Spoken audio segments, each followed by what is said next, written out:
Good morning students. आज एक बार फिर क्लास 9 का new topic lines and angle start करने जा रहे हैं। इसको अच्छी तरह समझना है। आज का क्लास में लाइंस एंड एंगल से रिलेटेड जो बेसिक कॉन्सेप्ट है पहले उस पर डील करते हैं। ठीक है, देखिए यहाँ एक पहला टर्म आता है पॉइंट्स। पॉइंट क्या होता है? यह ज्योमेट्री का सबसे छोटा पार्ट होता है। ठीक है, ये क्या होता है? ज्योमेट्री का सबसे छोटा पार्ट होता है जो हमें एग्जैक्ट पोजीशन देता है। इसलिए हम इसको डिफाइन कर सकते हैं, it is A smallest part of geometry, but it is A smallest part of geometry which give us exact location, जो हमें क्या करता है? एग्जैक्ट लोकेशन देता है। ठीक है, जैसे हम लोग समझ सकते हैं एक पॉइंट P लेते हैं, है ना। P क्या बताता है? हम बोर्ड पर एक पॉइंट P जो लिए ये एग्जैक्ट लोकेशन बताता है। अगर हम आप लोग को ये बोला कि एक मार्कर का नेल को क्या कीजिए पॉइंट P पर रखिए, तो आप इधर उधर नहीं रखिएगा, आप P पर ही रखिएगा। सपोज कीजिएगा हम एक अनदर पॉइंट Q लिए हैं, ठीक है, और आप बोलते हैं कि एक आप मार्कर के नेल को P पर रखिए, तो आपको एग्जैक्ट लोकेशन यहाँ मिल रहा है, आप इस जगह रख सकते हैं। दैट मीन्स पॉइंट ज्योमेट्री का स्मॉलेस्ट पार्ट है, लेकिन ज्योमेट्री में इसका बहुत बड़ा रोल है ना, एग्जैक्ट पोजीशन को बताता है। ठीक है, इसका कुछ प्रॉपर्टी भी है, हम लोग इसको कह सकते हैं यह डायमेंशन लेस होता है ना। It is dimension less, it is dimension less, मतलब इसका कोई भी डायमेंशन नहीं होता है, ना तो लेंथ होता है, ना तो ब्रेथ होता है, और ना ही हाइट होता है ना। बोल सकता है कोई बच्चा इसको डिफाइन करने के लिए बोल देता है ना, जो डायमेंशन लेस है मतलब point it is dimension less figure, इसका ना तो लेंथ है, ना ब्रेथ है, ना ही हाइट है। ठीक है, तो पॉइंट को अच्छी तरह समझ गए। अब जो अगला टर्म आता है आप लोग के लिए आता है क्या चीज? लाइन, है ना। लाइन क्या होता है? तो हम इसे बोलते हैं it is a straight figure. ये क्या होता है? स्ट्रेट फिगर होता है। आप फिगर के माध्यम से इजी वे में समझ सकते हैं। It is a straight figure which is produced endlessly or infinitely, है ना। इसलिए हम लोग बोल सकते हैं it is a straight figure. ये क्या होता है? सीधी रेखा होता है जिसे इनफाइनाइटली या एंडलेसली प्रोड्यूस किया जा सकता है। ठीक है, जैसे आप देख रहे हैं, सपोज कीजिए कि यहाँ AB एक लाइन है ना, एंडलेसली इसको बनाया जा सकता है, और जनरली इसको हम जो डिनोट करते हैं AB इस तरह से करते हैं। ठीक है, ऐसे लिखते हैं, नहीं तो सिंपली क्या लिख देते हैं? AB लिखते हैं। ओके, अच्छा ये बताइए क्या आपको इसमें कोई एंड पॉइंट मिलता है? तो यहाँ कोई एंड पॉइंट नहीं है, that means it have no any, है ना, it have no any end point. इसके पास कोई भी एंड पॉइंट नहीं है। चलिए आगे आप बता सकते हैं क्या इसमें लेंथ ब्रेथ है? लेंथ तो है लेकिन ब्रेथ नहीं माना जाता है। इट हैव ओनली लेंथ, इसके पास क्या होता है? ओनली लेंथ होता है, दैट मींस ब्रेथ नहीं होता है। क्या इसके लेंथ को मेजर कर सकते हैं? इसका लेंथ को कभी भी मेजर नहीं किया सकता है। Length of line can not be measured, है ना।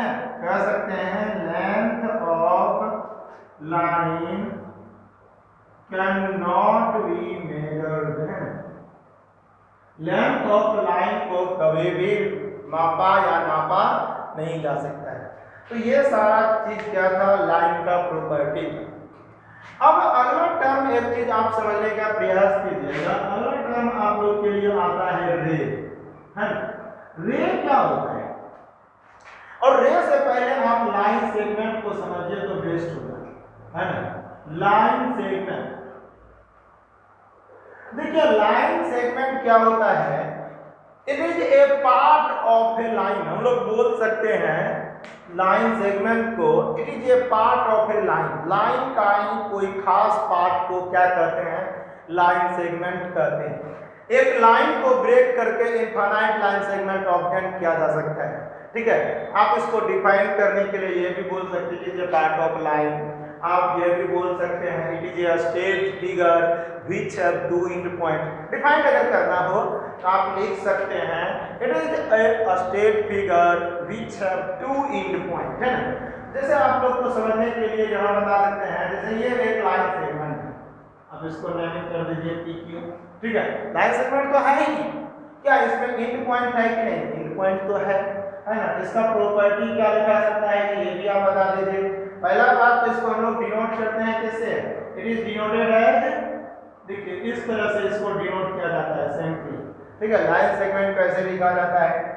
यहाँ लिखा देखिए अब नो एंड पॉइंट, लेकिन इसमें आपको एंड पॉइंट दिख रहा होगा। कितना एंड पॉइंट है? 2 है ना। It have 2 and point, it have 2 and point.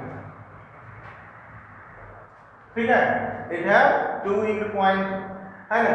उसके बाद देखिए यहाँ इट हैव ओनली लेंथ, यहाँ भी देखिए ब्रेथ क्या होगा इसमें, यहाँ भी हम लोग कह सकते हैं it have only length.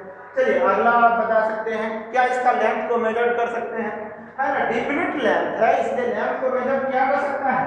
Length of line segment can be measured, length of line segment can be measured है। Length of line segment measure किया जा सकता है क्योंकि इसका लेंथ जो है डिफिनिट होता है, जबकि लाइन का लेंथ क्या होता है? इनडिफिनिट होता है ना। तो ये सब इसका प्रॉपर्टी है, आप लोग को थोड़ा याद करना होगा। ठीक है, तब आगे पढ़ने में समझने में कोई दिक्कत नहीं होता है। ठीक है, अगला टर्म आ जाता है आप लोग के लिए रे। रे क्या होता है? हम लोग रे को भी बोल सकते हैं, ये भी एक स्टेट फिगर ही कह सकते हैं, लेकिन इसमें एक एंड पॉइंट होता है ना। रे में भी हम लोग कह सकते हैं, जैसे ये रे है ना, तो ये भी एक स्टेट फिगर ही है, लेकिन आपको बोलना होगा कि इसमें एक एंड पॉइंट चाहिए, है ना। तो अगर आपको डिफाइन करना हो तो बोल सकते हैं it is a state figure which है ना one and point and other and can be produce infinitely, है ना। जिसके पास एक एंड पॉइंट हो और दूसरा एंड पॉइंट को इनफाइनाइट तक क्या करता है? प्रोड्यूस कर दिया जाता है। प्रोड्यूस किया गया हो तब हम लोग उसे क्या बोलते हैं? रे बोलते हैं। जिसे आपको समझने के लिए यहाँ देखिए, हम ये बोलते हैं रे, एक एंड पॉइंट है और दूसरा एंड पॉइंट पता नहीं, बढ़ाया गया है इनफाइनाइट तक। ठीक है, ये भी रे है। इसी को कोई दूसरा भाषा में भी लोग डिफाइन करता है, जैसे बोलता है कि लाइन सेगमेंट का अगर एक एंड को प्रोड्यूस कर देते हैं किसी भी डायरेक्शन में, ये कोई जरूरत नहीं है, किसी भी एक एंड पॉइंट को प्रोड्यूस करना पड़ेगा, और किसी भी एंड पॉइंट को प्रोड्यूस कर दीजिएगा कि अपने आप क्या बन जाता है? लाइन से सॉरी रे बन जाता है ना। तो यहाँ एक रे है, इसको डिनोट करने के लिए रे को हम लोग इस तरह से डिनोट करते हैं। ठीक है, जिस डायरेक्शन में एरो रहता है उस डायरेक्शन में किस तरह से लिखा जाता है। जैसे अगर हम लोग ये लिखे हैं, ये भी एक रे बना देते हैं, समझने का प्रयास कीजिएगा। और यहाँ बी ए है, तो यहाँ क्या लिखाएगा? बी ए लिखाएगा। इसके लिए क्या लिखाएगा? बी ए, और एरो किधर जाएगा? बी से ए की ओर, तो यहाँ ऐसा लिखा है। ठीक है, इस बात को थोड़ा ध्यान देना है, इसको इस तरह से डिनोट करते हैं। एक चीज और है, क्या इसमें एंड पॉइंट है? तो it has one and point बोल सकते हैं, it have one and point. ठीक है, आगे बोल सकते हैं ये इसका भी लेंथ जो है इंडेफिनिट नहीं होता है ना। लेंथ ऑफ रे is indefinite, that means length of रे कैन नॉट बी मेजर्ड, है ना। लेंथ ऑफ रे can not be measured, can not be measured. रे का भी लेंथ को मेजर्ड नहीं किया जा सकता है। ठीक है, और एक चीज ये आपको हो गया, क्या इसमें लेंथ हो कि ब्रेथ? लेंथ तो हो सकता है, लेंथ तो है, लेकिन ब्रेथ को इग्नोर कर दिया जाता है, तो इट हैव ओनली लेंथ। ठीक है, तो ये सब होता है ना। एक टर्म और आता है जो आपको इसको भी समझना है ना। रे के बाद आता है हाफ लाइन, है ना, समझ लीजिए, है ना। हाफ लाइन क्या होता है? जैसे एक रे है, अभी तक ये क्या है? लाइन। ठीक है, और लाइन का अगर इसको दो पार्ट दिया जाए, जैसे अभी तक ये क्या है? लाइन है, तो देखिए रे जो हाफ लाइन जो है, यहाँ हाफ लाइन में भी एक एंड पॉइंट होता है। जैसे लाइन इनफाइनाइट पॉइंट से बना है, रे भी इनफाइनाइट पॉइंट से बना है, लेकिन जिसे हम इंड पॉइंट करते हैं उसे अगर छोड़ दिया जाता है तब वो हाफ लाइन कहलाता है। ठीक है, हाफ लाइन से रे का लाइन का ही आधा है, हाफ मतलब तो सीधा है आधा, है ना। लेकिन इस तरह से देखा जाता है कि जहां हम लोग ब्रेक किए इस जगह दोनों को इस तरह से कर दिया जाता है। यहाँ समझ लीजिए, इधर वाला हो गया हाफ लाइन और उधर वाला हो गया हाफ लाइन। ठीक है, तो ये सारे चीज का आपको समझने के लिए अगला टर्म आता है क्या चीज, एंगल, है ना। एंगल को पहले जानते हैं, एंगल से क्या होता है ना। एंगल को देखिए हम कुछ इस तरह का बनाते हैं, इसे हम लोग एंगल कहते हैं। इसको डिफाइन कीजिए आप अपने से, जैसे ए ओ बी आपको ये, ठीक है, ए ओ बी आपको ये हो गया। तो इसको डिफाइन क्या करें, बीच वाला जो स्पेस होता है ना यही क्या कहलाता है, एंगल कहलाता है। हम लोग इसको डिफाइन करते हैं the space between any two rays और आर्म। यहाँ रे हो सकता है, कोई आर्म भी ले सकता है कुछ इस तरह का, है ना, ये आर्म हो गया। तो कोई भी रे और आर्म के बीच में स्पेस जो बनता है, the space lies between any two rays और arm having common end point. Common end point होना जरूरी है, ठीक है। तो ये बीच वाला को ही हम लोग क्या कह देते हैं, एंगल कहते हैं। ये क्या कहलाता है, एंगल कहलाता है। ठीक है, एंगल जब जानेंगे तो एक चीज और जान लीजिए पहले, एडजेसेंट एंगल, है ना, एडजेसेंट एंगल।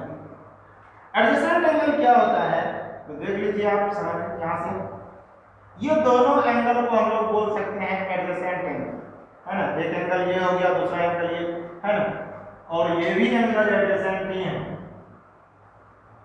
ये दोनों एंगल भी एडजेसेंट है। कुछ ऐसा भी एंगल एडजेसेंट है ना। हम ये एंगल और ये एंगल को भी एडजेसेंट बोल सकते हैं, इनको और इनको भी एडजेसेंट, कोई भी लगातार दो एंगल लीजिए। लेकिन आखिर हम डिफाइन कैसे करें इनको, इसको समझने के लिए आप थोड़ा ध्यान से देखिए।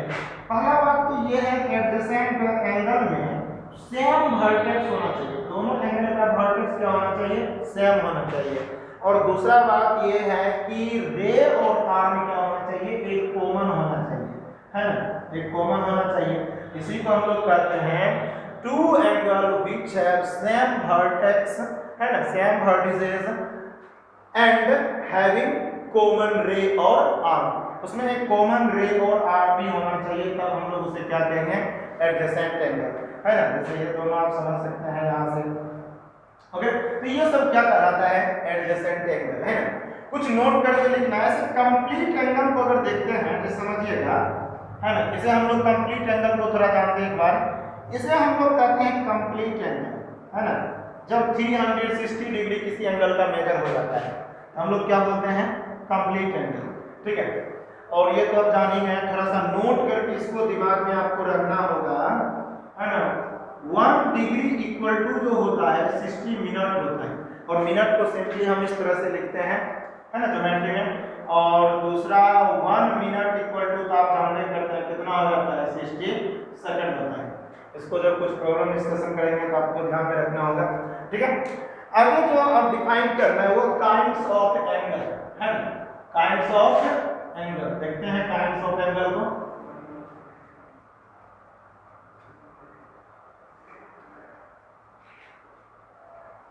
काइंड्स ऑफ एंगल को अगर देखिएगा तो सबसे पहला केसेस आ जाता है एक्यूट एंगल, ट्रायंगल, है ना। क्या होता है एक्यूट एंगल जी, कोई भी एंगल आप ले सकते हैं जिसका मेजर जो है 0 से बड़ा हो, 90 से छोटा होता है, उससे हम लोग क्या बोलते हैं, एक्यूट एंगल। 30 डिग्री, 45 डिग्री, ये सब क्या कहलाता है, एक्यूट एंगल कहलाता है, ठीक है। इसके बाद आ जाता है आप लोग जो बोलचाल में जनरली हम लोग यूज करते हैं राइट एंगल, है ना। राइट एंगल क्या होता है ना। राइट एंगल को अगर देखिएगा तो जिसका मेजर 90 डिग्री हो जाता है, पूरा 90 डिग्री रहेगा, तब हम लोग राइट एंगल कहते हैं, ठीक है। अगला आता है ऑब्ट्यूज एंगल, है ना, ऑब्ट्यूज एंगल। ऑब्ट्यूज एंगल क्या होता है ना, जिसका मेजर 90 से ज्यादा हो लेकिन 180 से कम हो, more than 90 but less than 180। तो जैसे हम लोग 91 ले सकते हैं, ठीक है, 120 कुछ इस तरह से ये सब क्या कहलाता है, ऑब्ट्यूज एंगल कहलाता है। ठीक है, स्ट्रेट एंगल क्या होता है, इसका मेजर क्या हो जाता है। स्ट्रेट एंगल वो होता है जिसका मेजर 180 डिग्री हो जाता है, 180 डिग्री। इनको समझने के लिए कुछ आप ऐसा ग्राफ बना सकते हैं, राइट एंगल का कुछ ऐसा बन जाता है, ऑब्ट्यूज एंगल कुछ इस प्रकार का हो जाता है ना, स्ट्रेट एंगल कुछ ऐसा बन जाता है। ये सब क्या कहलाता है, स्ट्रेट एंगल कहलाता है।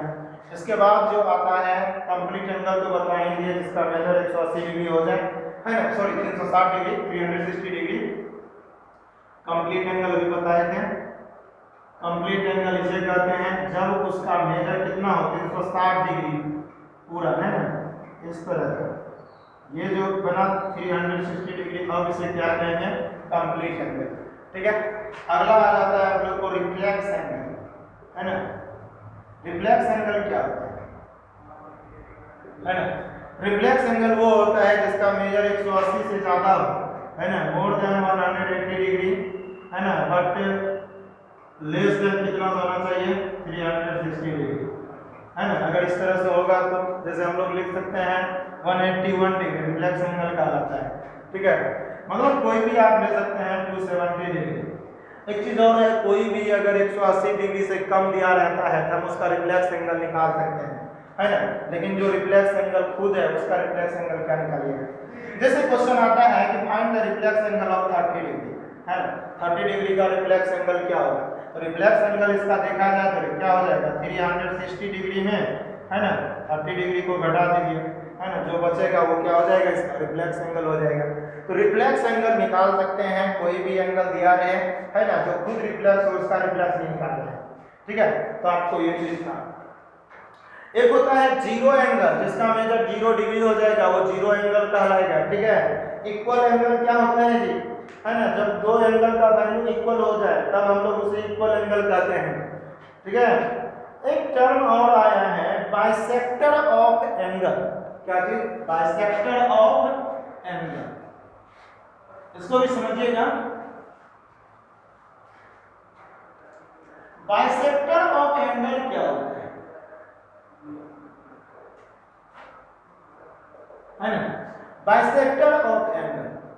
जैसे आपको ये एंगल दिया हुआ है, कुछ नाम दे दीजिए ए बी सी। ठीक है, और एक ऐसा रे या आर्म हो जो इस एंगल को, है ना, दो इक्वल भागों में बांट देता है, दो इक्वल भागों में बांट देता है। तो उससे जो बांटता है उसी को हम लोग क्या कहते हैं, बाइसेक्टर कहते हैं। तो यहाँ BD क्या है, बाइसेक्टर है ना। बोल सकते हैं ए रे और arm which divides a angle into equal parts, है ना। ए रे और arm which divides a angle into equal parts, then the angle is called, है ना, सॉरी, देन द रे और arms is called bisectors of the angle. जैसे यहाँ हम लोग बोल सकते हैं BD is a bisector, BD is a bisector of angle ABC, है ना, बोल सकते हैं bisector of angle ABC।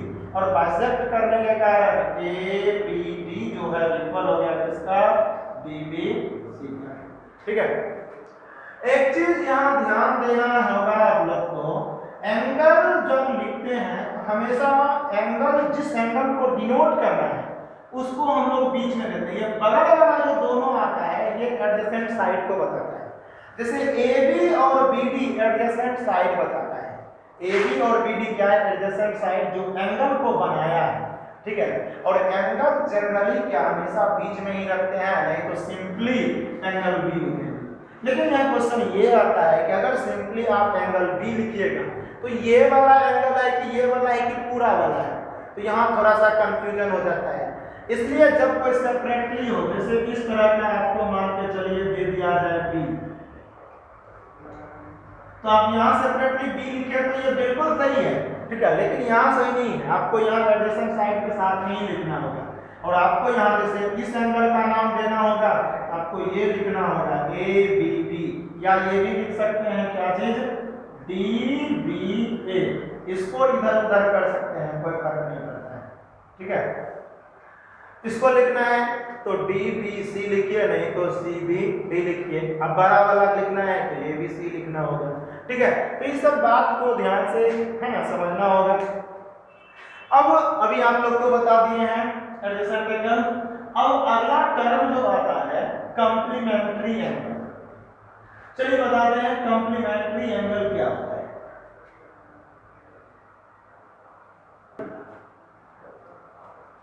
Complementary angle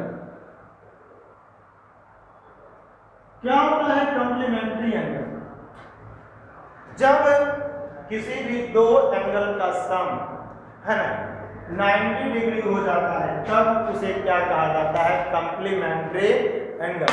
okay, when sum of any two angle is 90 degree, जब किसी भी दो एंगल का सम 90 डिग्री हो जाएगा तब हम लोग उसे क्या कहेंगे? Complementary angle.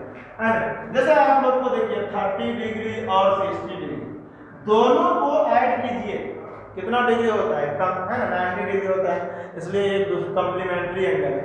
और 30 का कॉम्प्लीमेंट कौन है? 60 डिग्री, और 60 का कॉम्प्लीमेंट कौन है? 30 डिग्री, है ना। तो कभी बोलेगा कि कॉम्प्लीमेंट बताइए 30 का, तो है ना, कॉम्प्लीमेंट कॉम्प्लीमेंट्री से आया है तो 90 में से 30 घटा दीजिए, है ना। 60 का कॉम्प्लीमेंट बताइए तो 90 में से 60 को सब्ट्रैक्ट कर देना है।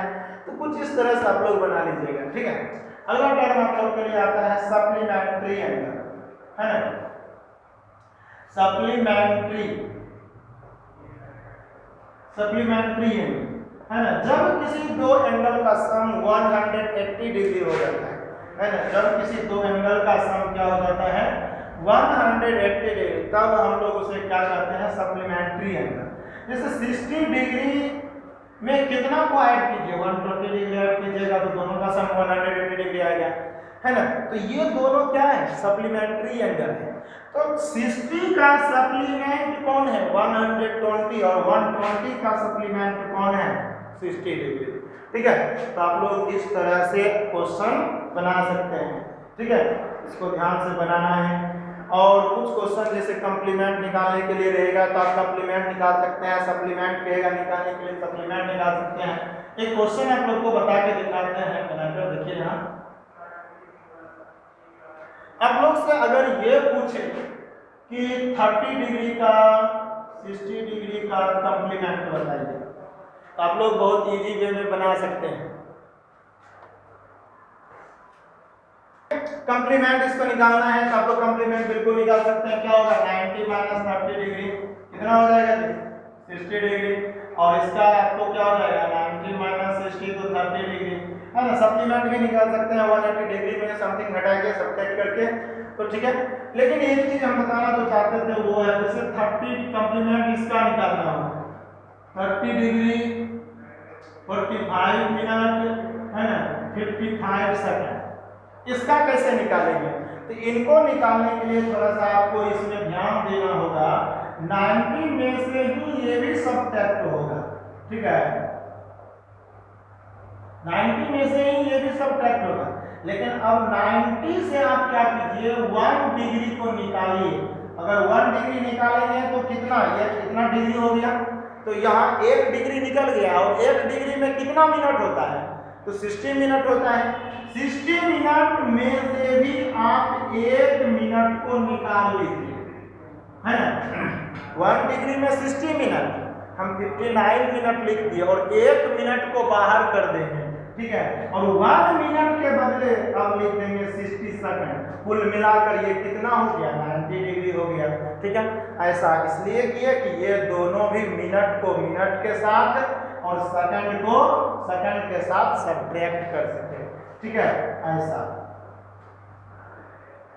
अब आप सब्ट्रैक्ट बिल्कुल इजी वे में कर सकते हैं। 65 में 55 को सब्ट्रैक्ट कर दीजिए तो कितना बचेगा, है ना। तो 5 सेकंड हो गया। 59 में 45 घट जाएगा तो कितना होगा? 5, है ना, ये हो गया। और यहाँ सब्ट्रैक्ट कर दीजिएगा तो क्या हो जाएगा? यहाँ तो आपको 9 ही हो गया और यहाँ 5 हो गया। तो कुछ इस तरह से आप लोग को बनाना है, ठीक है। आज यहीं तक रहेगा अगला क्लास में आप लोग को, है ना, इससे आगे डील करेंगे।